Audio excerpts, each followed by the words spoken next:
Hey guys, this is Bo from Music in Minnesota, and we are here with local legend John Koerner. How often do you come here? I come here once in the morning at this time, which is a little after 10, have a coffee and read the paper and do a crossword or two. And then I come in at a little after 5 and have a drink, and then I go home. Great. And I also play here occasionally. Yeah. Do you live far from here? About 12 minutes walking. Great. So you walk here every day?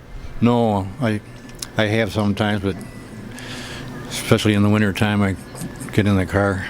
Let's talk about your nickname, Spider John. Yeah, when I was at the beginning of this business with the country blues stuff, I sort of got that from hanging out with Dave Ray and later Tony Glover. Dave was real into it, especially a performer named Leadbelly. And a lot of these old blues guys had nicknames, Lightning Hopkins, Tampa Red, Blind Lemon, kind of thing. So we all had to get our own nicknames. And in my particular case, I remembered that I had been working in an automotive parts place for a while. And sometimes I'd have to climb the shelves to get a part, and there was one of the guys watching the way I climbed, called me Spider, so I thought, okay, that fits. It also fits my build, Yeah. So you did your year and a half at U of M, and then you picked up music, and U of M was history, and you were interested in being a musician. When I came here in '56. I was an engineering student for about a year and a half, and then one day some guy showed me about the guitar and folk music, and that was the end of the engineering and the beginning of the other business. Was that a friend that you had met through the U of M? He was a guy that lived in the same dorm that I did. And that music was kind of the front and center of that generation, right? Well, at that time, it was just starting to happen. I mean, people hadn't gotten into it very much in the late 50s, and it was all just beginning to boil up. What happened going on into the 60s. So you could say it was a relatively new sound that you found interest in. Sure. Yeah. I started out with this guy loaned me his guitar and a Burl Ives folk song book. And I don't know what got into me. I just started fooling around with it, and I got bit by the bug, I guess. Definitely. Do you remember the first song you ever wrote? Not exactly, although one of the earliest ones was one I stole the first two verses out of a folk song and made up the rest of them called Good Time Charlie. When was it that you decided to come to Palmer's here and begin gigging? 63, 64, shall we say. I was just part of the scene here. There was many bars, more than there are now, and the whole area was different. In my time here, I've seen it change styles a couple, 3 times. And this was one of the places that I would hang out in. There was a scene over in Dinkytown, and Dinkytown was much different than it is now. There was a coffee house called the 10 O'Clock Scholar, and Dave Ray used to play over there, and a bunch of other people, and Dylan was, at that time, just another one of the people who played, and none of us would have suspected what was going to happen to him, and I don't know if he did or not, but anyway, that's where I met him, and we used to play together sometimes and party and like that. So to everyone, he was just another local artist who was trying to make it along with everyone else? Pretty much so, yeah. I would say you could get some sense of his talent at that time, that he was, one notch above, maybe. So he was going after the new sound just like a lot of you were? At the time, he was interested in Woody Guthrie, and you could hear that in a lot of what he was doing. and I don't remember a whole lot more about what he was playing then, except I have a vague memory of hearing him play a song that he'd made himself, and having a feeling that it was interestingly well done. He put it together quite well. In his biography, he mentions your name. Was there any conversations or anything that you might have remember that you've had with him? Not really. I mean, I'm sure there was plenty of them, but I was a little surprised and quite pleased. He treated me very well in his book. Yes. Also, I was at the Newport Folk Festival when he went electric, and everybody freaked out. When you say he went electric, you mean he started playing the electric guitar? Well, he was on this stage. I mean, he was booked for the job, and he got up with an electric band, and a lot of people were freaked out by it because he was supposed to be the new Woody Guthrie, you know, and here he was playing raucous music, and it was quite a scene. There was people running around crying and audience booing him and shit like that. I didn't even know about this. That's crazy. Check it out sometime. I'm sure you can find it on the internet. There was rumors that Pete Seeger was looking for an axe so he could cut the electric cord, and it's just nuts. And of course, half a year later, everybody's trying to be like him, but that's the way that goes. So you could say he was maybe a step ahead of everyone else, and they didn't know how to take it. I would say that's true, yeah. And he didn't slow down after that either. It has surprised me quite a number of times. The people that got to be real well known were aware of what we were doing, Koerner, Ray, and Glover, and also some of my own work. John Lennon, a couple of times publicly, talked about us and the work we'd done. David Bowie listed our first album as being one of his 25 favorites. The Doors, I'm not quite sure how all that was, except they admitted to taking a guitar lick of mine and using it in one of their songs, which is fine. That's what you're supposed to do in a way. So we were noticed.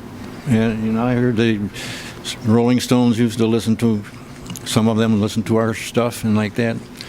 Like I say, all of that kind of, I'm not quite sure why it would be that way, but we did have our, we were noticed. In today's time in the music industry, if someone were to use someone's piece, like a guitar lick, like you said, they would receive royalties from that. Is that something that you received? No. Well, I'll tell you a cute little story. Ray Davies, well, that's the Kinks, right? He put out one of my songs and changed one word in it, the title, and claimed co-authorship. But Red House Records contacted them somehow, and they said, it was. They agreed it wasn't co-authorship. There was nobody was trying to cheat anybody, and there was no hard feelings or anything. But it was kind of interesting. How old were you when you moved to Denmark? Well, let's see, it was 72. That would make it 34, I think.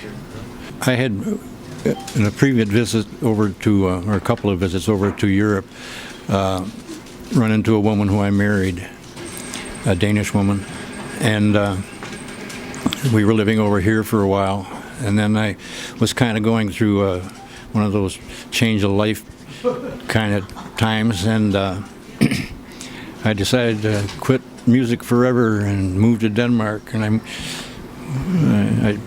I did move to Denmark, but quitting music forever lasted for about a year. And previous to that, I'd been playing mostly country blues style. I didn't want to do that anymore.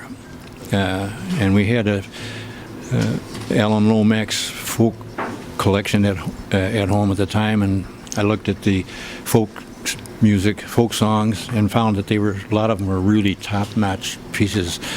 So I just decided to go for regular old folk music, but taking the style, some of the style that I'd learned trying to play the country blues, and just laying it over all the folk stuff that I was going to use. So let's talk about your little bit of your life outside of music. You constructed a homemade telescope. You want to talk about that? Sure. When I was over in Denmark, like 3 o'clock in the morning, it was dead clear all the way down to the horizon. All of a sudden I had this little bit of enlightenment, and I realized that you could see the stars all the way down to the horizon, and of course they don't stop at the horizon. They're below the horizon, and then they're below you, and all of a sudden I was out in space, you know. I mean, it was true. I had never thought about it. But anyway, that got me interested in wanting to explore that, and I fooled around with it for a while in kind of low level. And then somebody gave me a small refracting telescope, and that got me started with, you know, actually looking at stuff. A little later, I was looking at an astronomy magazine. It was in 1980. There was an article about how to build a telescope in a rather simple but effective way. And it was something that was developed by a guy named John Dobson. His parents were in China as missionaries, I believe.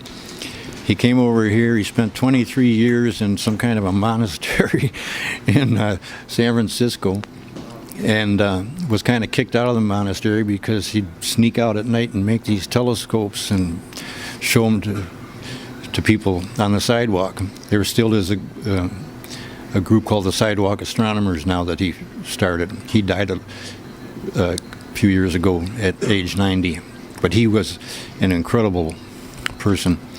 Anyway, I had this article on how to build them, so I built me one. When you get into looking at this stuff and making sense out of it, which isn't hard to do. I mean, most of what you see is, we all kind of know. You see other galaxies, and then you see what's going on in our own galaxy, and then there's of course the solar system stuff. But it can be scary, you know. But then eventually it changes from being scary to being comforting somewhat, you know. It blows your mind. I mean, and there's no question about that. You have to get into it. Some people don't see it, you know. Yeah, I think it's we as humans are a delicate species, and we're flying through space on this little Earth. I know, we're way out there. Aside from making your own telescope, you also made a flat-bottom wood boat, right? Yeah, I was sitting around one day, and I woke up one morning, and I thought, the idea came to my mind, I should have a boat. So I went down to a bookstore here and asked if they had any books about how to build a simple boat, and they said not really, except for this one, and it was about the authentic American John boat, and these Ozark style, and these were boats that were built around the turn of the century, plus or minus, basically work boats. They had all the instructions on how to build a boat, so I made one of those, and I built a 16-foot Sharpie type sailing boat, which I designed myself, except for the fact that I did it by seeing how everybody else did it and trying to just make my own version. Came out really good. And I built some more John boats, and built a little sailing skiff for my wife at the time, and like that. So it's easy. It's easy. If you're a little handy, it's not hard. Put it that way. So most people, if they'd ever have the idea, I need a boat, they would probably go to the store and purchase a boat. But yeah. You're like, I'm gonna buy a book and build my own. Yeah. Well, partly I didn't have enough money to go out and buy one, but I could afford the lumber. You know. That's very cool. Well, John, I want to thank you so much for taking the time to sit down with us here at Palmer's Bar, and I had a great time talking with you, so thank you. All right, you're entirely welcome. This is Spider John here, and you are watching Music in Minnesota. Whoa, the drinking and dancing.